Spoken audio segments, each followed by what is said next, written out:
Thank you for tuning into the Natty News Daily podcast. This episode is brought to you in part by our sponsor, Core Nutritionals.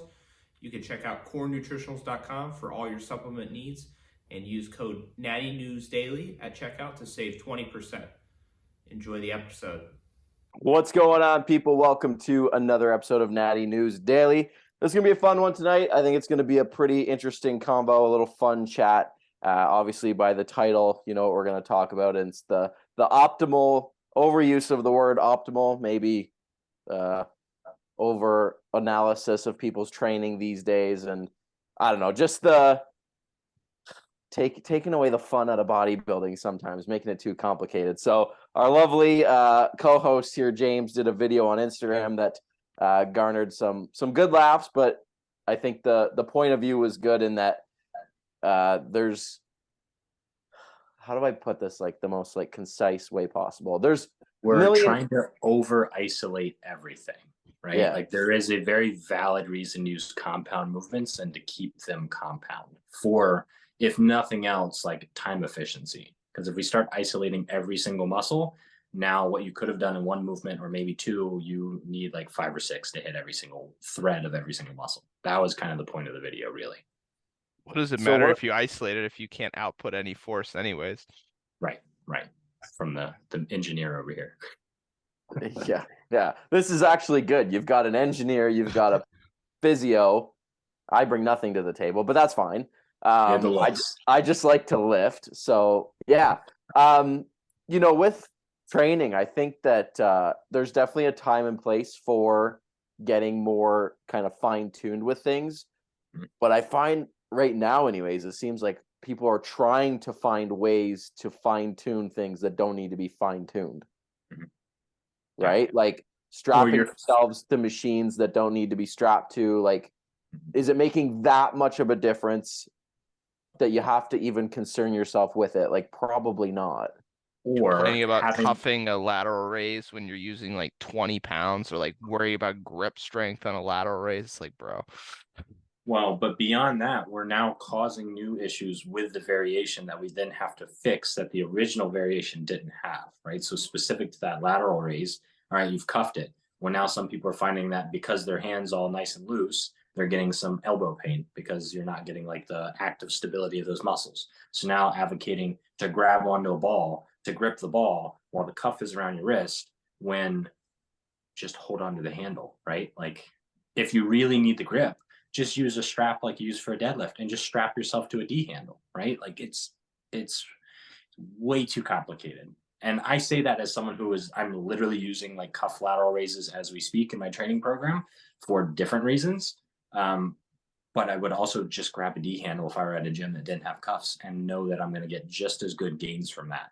So it's crazy to me. Yeah, I have a cuff lateral in my rotation and one with the handle, so I'm pissing everybody off. Yeah. I find too, like I talk to a lot of younger athletes, like through work or through clients or whatever, and like the paralysis by analysis, like where do I start? Like if I want to do a program, like say chest, I want to work my chest. Okay, so I'm gonna do a press, but for my cable fly, I need the handles to go around the cable handles so I have freedom at the wrist, right? And I'm like, no, like not really. Like don't worry about it, man. You've just started training. Like but they're like that thought, you know what I mean? And then that creates hesitation and confusion when if you just sat on the cable machine or the machine fly and did some flies holding the handles like they're meant to be held, you're fine. And like you said, like that's, then potentially causing issues if you're trying to, use your, like not use your grip, right? If that's causing then issues at the elbow and all this kind of stuff. And then you got to go back to maybe what you just should have did at the start. Yeah.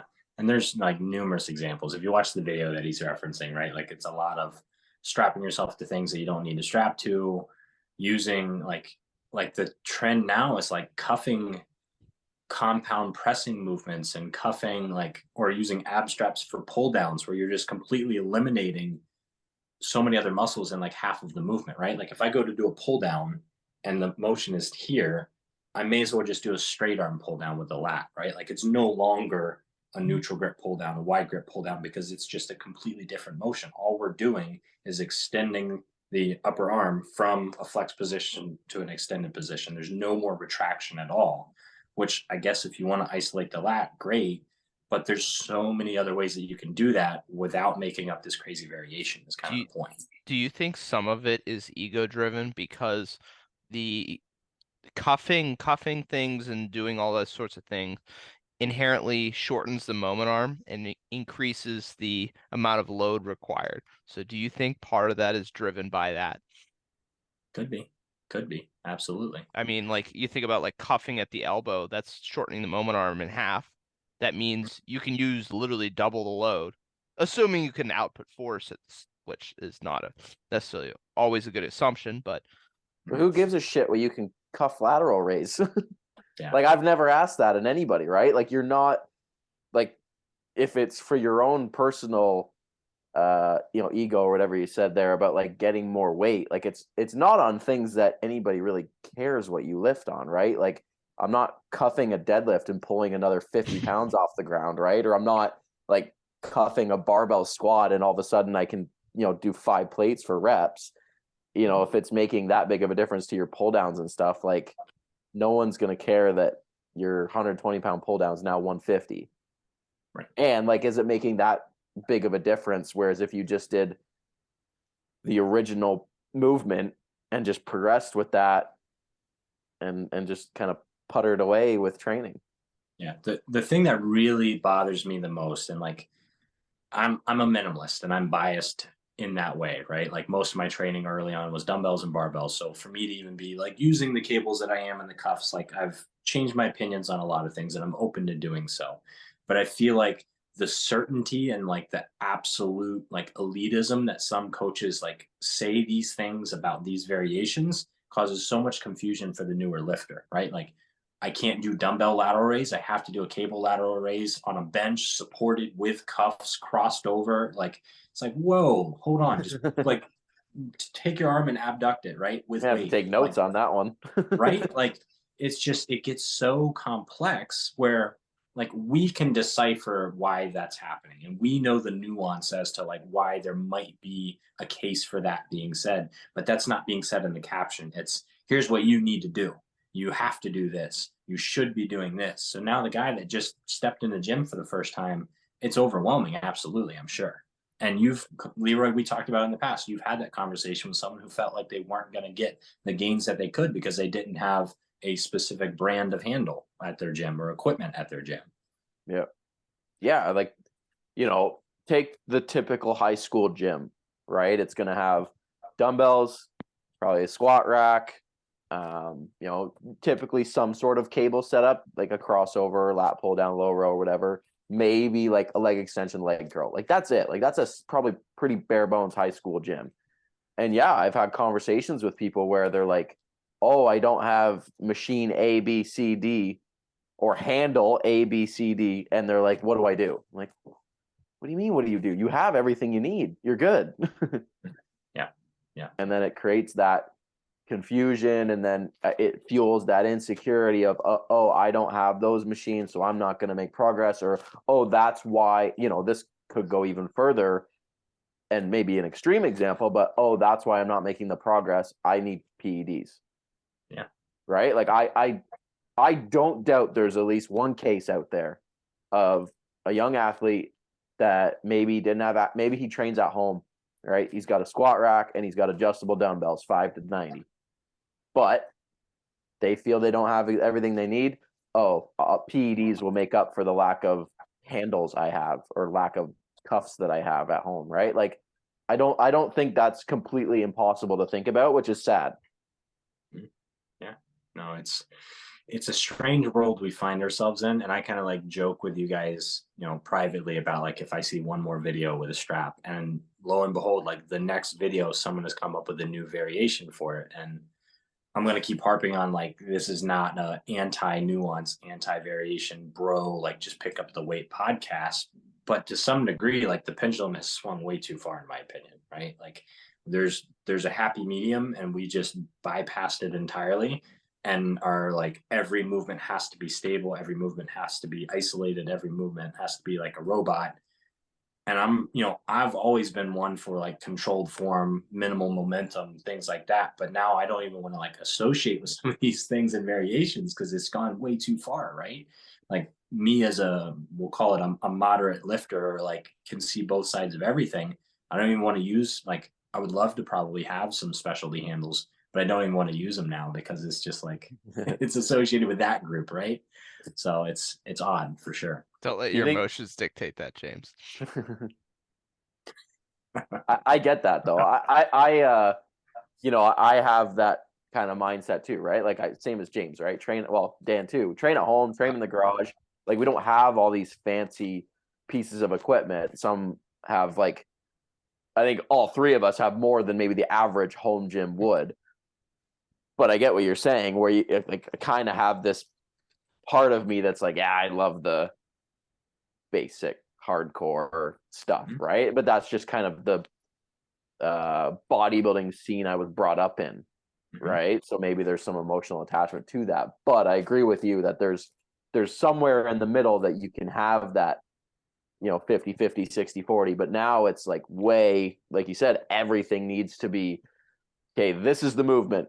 This is set up A, B, C, D, E, F, G. Like, whoa, whoa, whoa, whoa, whoa. Like, that's too much. Slow down. This was just supposed to be a curl. Mm-hmm.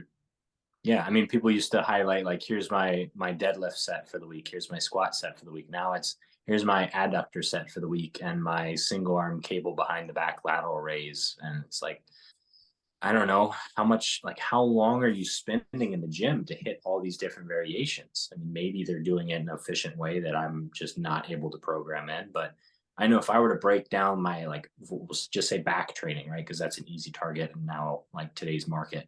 If I were to break down my back training in the way that some people do, I would be in there 2.5 hours easily just to hit the number of variations, where I know I can hit a horizontal pull, a vertical pull, and I do one isolation just to kind of do a little pre-fatigue, pre-activation. So I hit 3 movements, done, right? I don't overemphasize. I got to hit this orientation of lat and this orientation of lat. And then I got to hit my mid trap and my low trap. And then I got to hit my teres. It's just like, well, for us to say that a movement is more biased towards a muscle group, that bias, everyone is thinking it's like 50, 60, 70% more effective.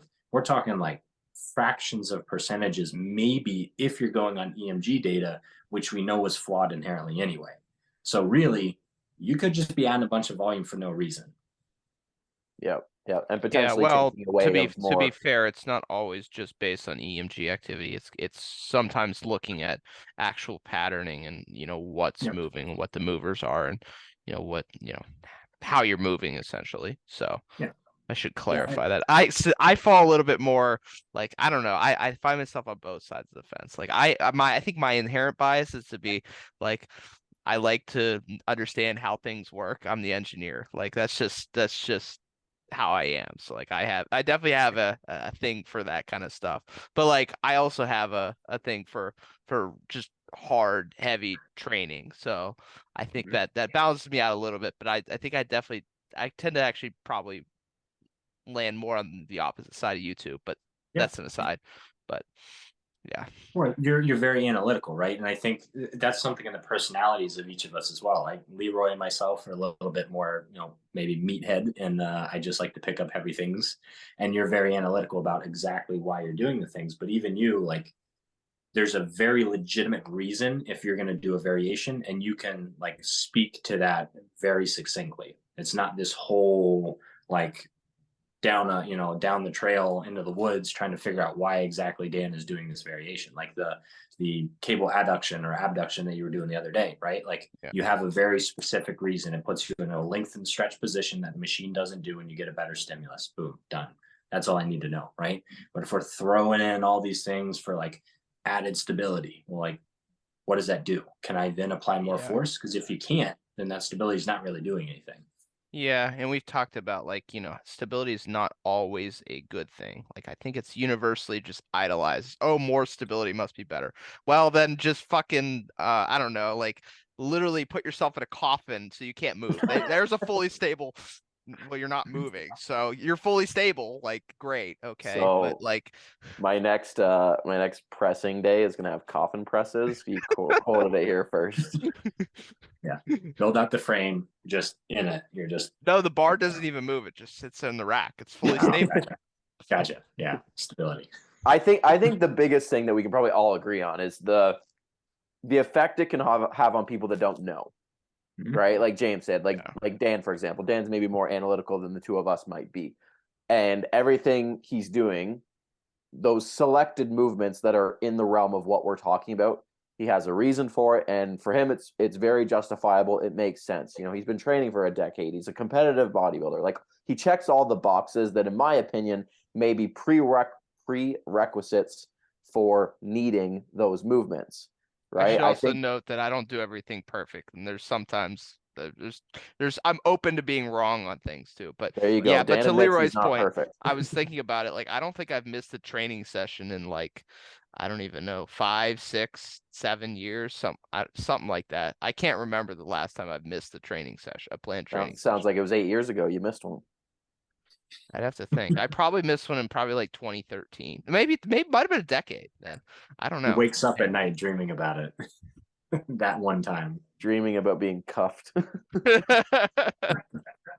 So anyways, I think that's the big one, and another thing that I think fuels it is the virality of it with like social media, right? Like, we jokingly, you know, James's video didn't get the views we hoped it would, but I think you have some of these individuals with bigger followings, or, you know, maybe a community that supports them, and then it just spreads, right? And what they say is gospel, and then, you know, they say it to 10,000 followers. Those 10,000 then start saying it, saying it, saying it. The parroting effect. Yeah, and it just, the message maybe that was at the very beginning of why you might need to do this is just gone. And, Mhm. you know, people just assume, because typically it's there's some sort of idolization why you follow somebody, their word is gospel, and you might not even fully understand why they're doing it, or if they're doing it for a reason that's even valid. The hack But squat's better than the barbell squat. Why? Because the internet told me so. yeah, right, like, it's like the handles, right? Like, you have to use this handle to hit your lat. Wait, I have to? Like, if someone doesn't understand, then they're just assuming any other way is incorrect, right? Like, Yeah. you can't use the traditional pull I've down s- that yeah. we all did the first 6 years of our training career. Yeah. That, Yeah. like, maybe it didn't build our backs, but maybe it could have if we just kept doing it for 10 years versus doing the versions we do now. But the point being, we all did it, we all made progress with it, so who's to say it's right or wrong, or better or worse, right? Like, it just, I think the internet fuels it more than maybe it would otherwise if it was just someone at the gym being like, "Yo, what are you doing over there?" And then maybe you can have that exchange of like, "Oh, I'm doing this because this, and this," versus like, handle. Yeah. Yeah. Yeah. Yeah. And these are not like hypothetical situations. Like, I've seen that exact scenario on Instagram where head honcho guru, who is to be unnamed because I don't want to be more banned than I already am on Instagram, like, says, here's why maybe using these handles or this orientation might be more efficient for lat fibers versus upper back fibers. Cool. Trickle down, trickle down, trickle down. Saw a video based on that. The video started with the trainer or coach saying, we all know that a wide grip pull down doesn't train the lats. It's like, well, that's like distill of a distill, right? Like, you bypassed all the nuance, and now you're just telling people like, nope, that muscle is inactive, doesn't do anything, even though you're doing the motions that lat does. It doesn't happen. It's not like the lat doesn't adduct the shoulder, but who's keeping track? Yeah, adduction extension, that's not happening. Yeah, just right. And if all right, so this, little gem for people that aren't as up to date with actual biomechanics and like anatomy and physiology and all that fun stuff. The easiest way to figure out like what muscles are actually doing the motion, find the insertion of the muscle, right? So the lat is going to be right in here. Imagine if you tied a rope right to that spot and you pulled that along the path of the muscle. What happens? My arm comes down and it's going to come in if I'm in a slightly abducted position. Same with the biceps, right? We know the bicep attaches here and here. Pull that rope, arm comes up. It's the simplest way to actually figure out like what is working that movement specifically for your beginners that may or may not be watching this podcast. It's the way I learned it in anatomy and grad school. There you go. And you graduated. So perfect. Yeah, somehow. So what's our pieces of advice maybe to the young athlete that is watching this, that is curious about optimizing their training?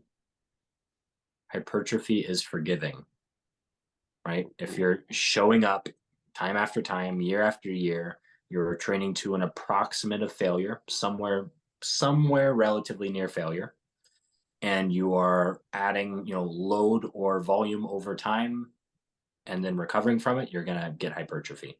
Everything else is just nuance, really. And you can always iterate over time too. You don't have to have everything perfect day one, or even perfect. I should use that term loosely, perfect, but everything, exactly right from day one. You can always iterate and make adjustments. And if I do this movement this way, maybe I make this adjustment. Oh, that's better. I like that better. Like over time you can, curate your training, but to a large extent, as you guys have alluded to, like consistency wins. Like if you can't be consistent in the gym already, like on a schedule, like worry about doing that first before you start, digging into the nuanced things of ways you can gain 1 or 2% with anything. An inconsistent optimal program is still inconsistent. Correct. Yeah. And for those people that are struggling with consistency, all this nuance, right? Like if you're looking for the big pillars, hit the big movements because they're hitting multiple muscles at once, right? So if you're only going to get into the gym and do a handful of movements, I wouldn't want it to be like, I'm not even going to give examples, but right, like a one joint movement that's not really loadable and unilateral versus barbell row, dumbbell row, cable row, squat, like the big stuff that you can move a relatively good amount of weight and hit multiple muscles at once, to me, is going to be what you want to focus on anyway. Yeah. And there's endless examples of people that did it that way, from yesteryear and still to this day. But I mean, if you look at any top competitive athlete, bodybuilder, natural and enhanced, from like 2019 and before that, they exist and they look pretty damn good without every handle under the sun and every optimal movement. And I think they did just fine.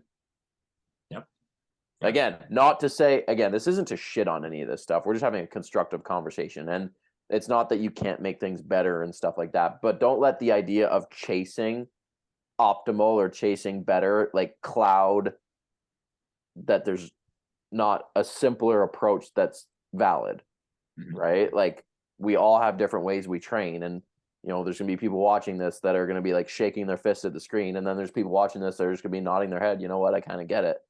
Yeah. And I think it's just with everything, looking at it like objectively and being like, okay, like is what I'm looking at, watching or whatever, is that applicable to me? Is it maybe more complicated than I care about? Like, is it worth, the risk to reward? Like, do I need to go buy 6 different handles to do 6 different back movements? Or like James said, can I do 3 and probably get 90% of what I need to, right? Like, sure, there's 10% maybe missing, but should you stress over it? Like, probably not.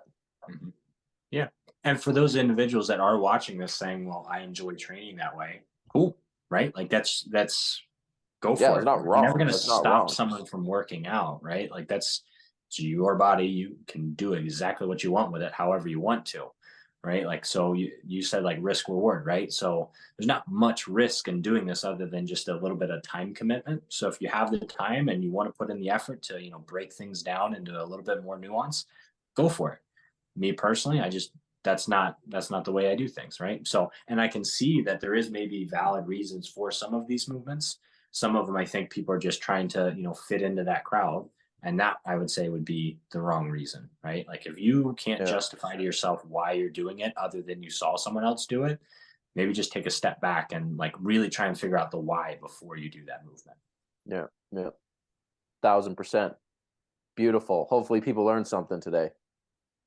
Absolutely. And I'm gonna specifically request go watch that video because I thought it was hilarious. Make it to the end because that was like the cherry on top. Cherry. And maybe like my stuff occasionally because damn does Instagram not like me. Because Instagram is optimal and you are not. I am not optimal. Yeah, if you optimize your Instagram. Yeah. Yeah, absolutely. Did All you right, think about people. having better transitions in that reel? Maybe it would have gone viral. You used Yeah, the wrong obviously. transition, so you screwed My your audio wasn't off. trending. You should have had Metro Boomin playing. Yeah, exactly. Or what's another popular one? I just I need to don't show know. more ass. Well, I've been there you doing go. that. All right, keep it PG, boys. Anyways, All right. All right, people. If you guys enjoyed this episode, obviously let us know. If you did, you know where to find us on Instagram, here on YouTube. Subscribe for future episodes, and we'll catch you guys in the next one.